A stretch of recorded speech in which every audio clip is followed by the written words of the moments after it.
Minha mãe, no leito de morte, prometeu que seu anjo da guarda me protegeria. Eu vi isso agora e não acho que seja um anjo. Minha mãe morreu há 2 meses. Não foi uma tragédia no sentido súbito e chocante. Foi um definhar longo, lento e silencioso. Câncer. Tivemos anos para nos preparar, mas você nunca está realmente preparado. A última semana foi passada em um quarto de hospital estéril, bege que cheirava a água sanitária e finalidade silenciosa. Eu sentei ao lado da cama dela, segurando sua mão fina e enrugada, apenas observando-a respirar. Ela estava em paz com isso. Essa foi a parte mais estranha e difícil. Enquanto eu era um nó emaranhado e gritante de luto e perda antecipatória, ela estava serena.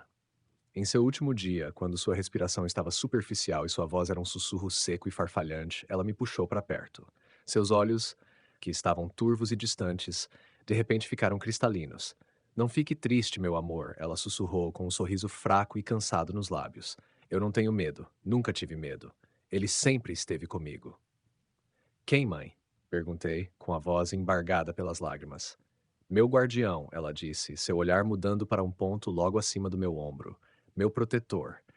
Ele foi um presente da minha própria mãe quando ela faleceu. Ele me manteve segura a vida toda. Ele nunca deixou nenhum mal real me acontecer. Eu não sabia o que dizer. Minha mãe sempre foi um pouco espiritual, de uma forma vaga e não confessional. Eu apenas presumi que era morfina falando, uma ilusão final e reconfortante. Apertei a mão dela. Quando eu for, ela continuou, seus olhos voltando para os meus com uma intensidade surpreendente, ele passará para você. Ele precisa. Ele precisa de alguém para cuidar. Você estará segura agora, sempre. Mãe, não fale assim, eu engasguei. Você não vai acreditar em mim no começo, ela disse, me ignorando, sua voz ganhando uma força estranha e final. Mas você vai saber, haverá 10 marcas, 10 sinais depois que eu for. Quando você vir a 10ª, você saberá que ele está com você. E então, você o verá.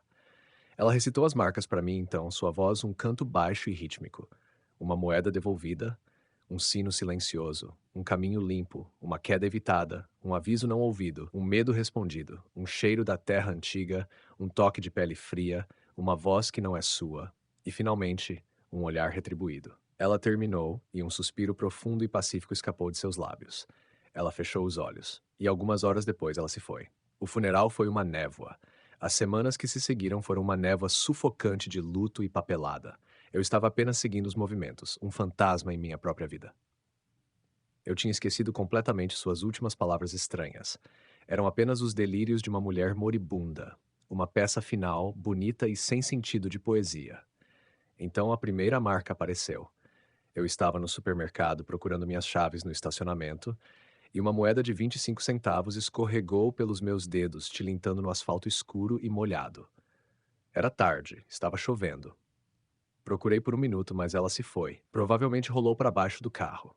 Suspirei, desisti e fui para casa. Quando cheguei ao meu apartamento e esvaziei meus bolsos na cômoda, lá estava ela, sentada bem no centro da pilha de minhas chaves e carteira. Uma única moeda de 25 centavos seca e brilhante. Eu fiquei olhando para ela. Era impossível. Meus bolsos estavam vazios.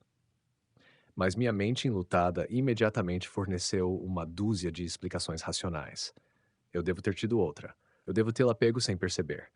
Eu a ignorei, mas uma pequena e fria semente de inquietação foi plantada. Uma moeda devolvida. Uma semana depois, a segunda marca. Eu estava voltando do trabalho, fazendo meu trajeto habitual por uma antiga igreja desativada. Ao passar por sua silenciosa torre cineira de pedra, eu a ouvi. Um único claro e ressonante bong de um grande sino, ecoando pelo ar tranquilo da tarde. Eu olhei para cima. A torre estava parada.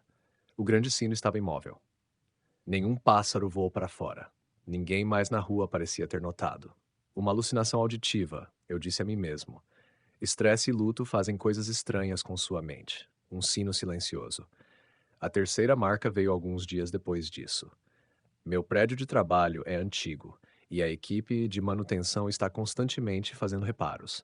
Eu estava indo para a sala de descanso, mas o corredor estava bloqueado por um carrinho enorme, cheio de ferramentas e equipamentos, deixado lá por um trabalhador que não estava em lugar nenhum. Suspirei, irritado, e me virei para dar a volta.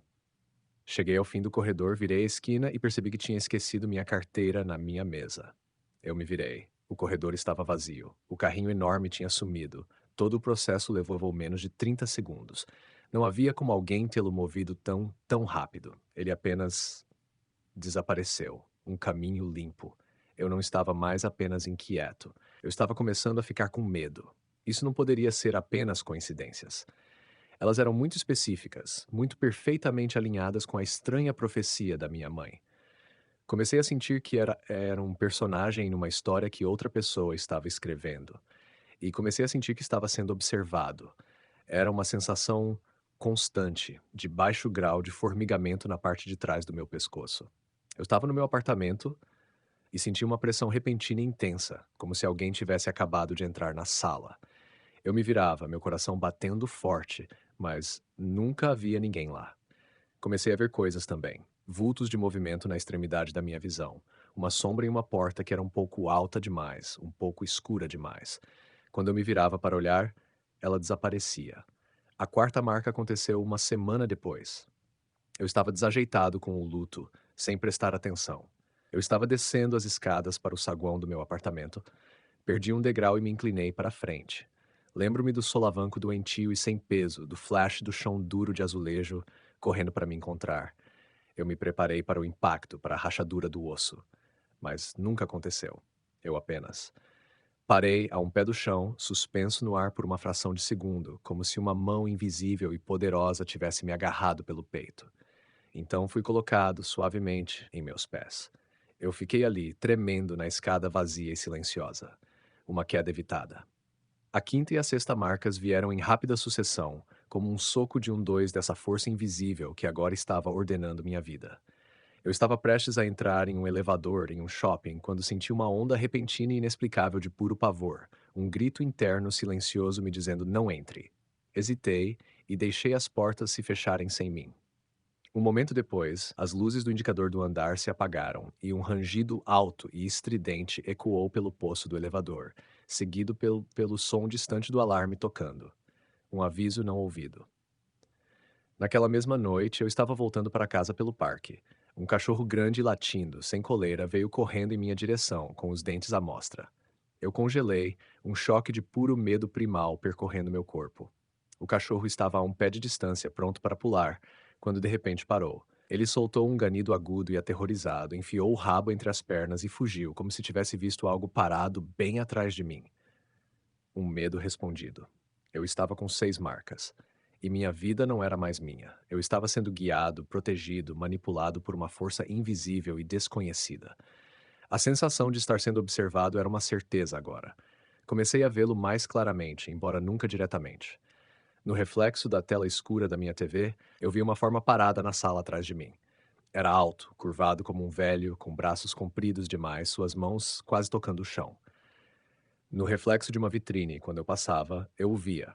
Uma forma escura e corpulenta, seguindo alguns passos atrás de mim, sempre mantendo-se nas sombras. A sétima e a oitava marcas o aproximaram, de uma presença visual para uma física. Comecei a notar um cheiro estranho no meu apartamento, um cheiro que ia e vinha sem motivo.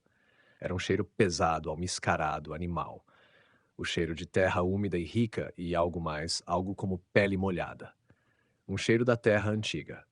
Uma noite eu estava deitado na cama, as luzes acesas, meus nervos em uma bagunça crua e desfiada. Eu estava flutuando naquele espaço cinzento antes de dormir quando senti algo roçar minha mão estendida. Era uma sensação áspera e eriçada, como tocar uma pele de animal espessa e dura. Eu puxei minha mão de volta com um grito sufocado, meu coração explodindo no meu peito. Eu estava sozinho no quarto, não havia nada lá. Um toque de pele fria. Eu estava com 9 marcas. O terror era um companheiro constante agora. Eu sabia que a 10ª marca estava chegando, e eu sabia que com ela viria a revelação final e terrível. Eu não sabia do que eu tinha mais medo, da espera ou da visão. A 9ª marca veio na noite passada. Eu finalmente consegui cair em um sono agitado e exausto. Fui acordado por uma voz, um som baixo, gutural e molhado, sussurrado diretamente em meu ouvido. Não era uma língua que eu conhecia, mas eu senti o significado do som em meus ossos. Era uma palavra que significava meu.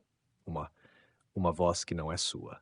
Passei o resto da noite encolhido em um canto da minha sala de estar, agarrando um taco de beisebol, observando as sombras, esperando o amanhecer. Hoje à noite eu sabia que terminaria. A marca final. Eu sentei no meu sofá, a TV desligada, todas as luzes do meu apartamento acesas. A sensação da presença na sala era avassaladora, era uma pressão física, uma espessura no ar. O cheiro almiscarado e animal era sufocante. Eu podia sentir ali mesmo, no corredor escuro que levava ao meu quarto, esperando. Eu não sei o que aconteceu comigo. Talvez tenha sido um ano de luto. Talvez tenham sido semanas de terror crescente.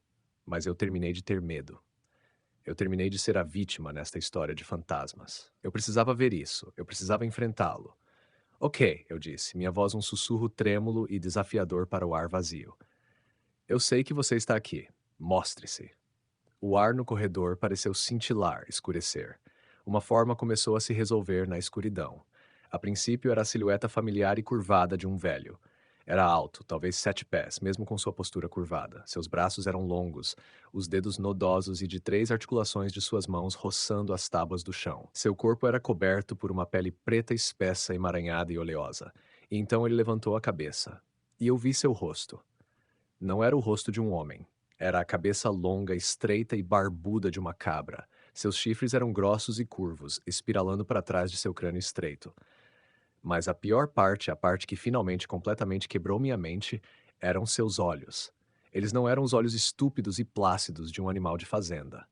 Eram um par de olhos amarelos inteligentes, antigos e totalmente malévolos, as pupilas fendas horizontais como as de uma serpente. E eles estavam olhando diretamente para mim. Um olhar retribuído. A 10ª marca. O sinal final. O anjo da guarda da minha mãe. Eu não gritei. O som ficou preso em minha garganta, uma bola sólida e imóvel de puro terror. Nós apenas nos encaramos por uma eternidade pelos 20 pés da minha sala de estar bem iluminada. E em seus olhos amarelos e antigos, eu vi isso. A mesma aparência serena, pacífica e conhecedora que minha mãe tinha em seu rosto quando morreu. Ele é meu protetor, meu guardião. Ele esteve comigo, uma sombra silenciosa e invisível nos últimos 2 meses. Ele limpou o caminho para mim. Ele me salvou da queda. Ele assustou o cachorro. E agora que eu o vi, ele não sente mais a necessidade de se esconder. Estou escrevendo isso agora da minha mesa. O sol nasceu, mas não trouxe nenhum conforto, porque ele ainda está aqui. Ele está parado no canto do meu quarto, perto da porta, sua forma curvada e peluda, um buraco negro na luz da manhã. Ele não se moveu.